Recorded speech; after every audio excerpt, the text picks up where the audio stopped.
હનુમાનજી મહારાજને એકવાર ખીજ સડી ગઈ અને કે કોઈએ વાત કરી કે આ બધું રામને વનવાસ 14 વર્ષનો સીતાજીનું હરણ ને આ બધું થયું એટલે આમાં કોણ આવું લખતું હશે? તો કોઈક માણસે કીધું કે ભાઈ આ બધું વિધાતા લખે હે કે આ વિધાતા, પણ ભગવાન આવા રામ વિશે આવું લખે વિધાતા?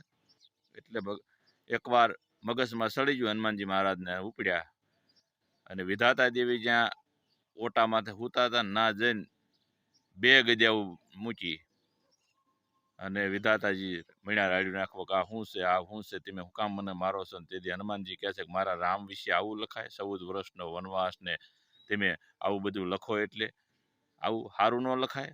વિધાતાજી કે કોને આવું તમને કીધું? કે બધા વાતું કરે છે કે આ રામને 14 વર્ષનો વનવાસ ને બધું આ બધું લખ્યું છે વિધાતા દેવી કે. હનુમાનજીને વિધાતા કે પણ એ બધું હાલો મેં લખ્યું છે બધું વાત હાશી, પણ આ અત્યારે 2-2:30 વાગ્યાના ગાળામાં મને જે 2 બરડામાં ગદ્યાઓ આવી આ મેં લખ્યું છે કે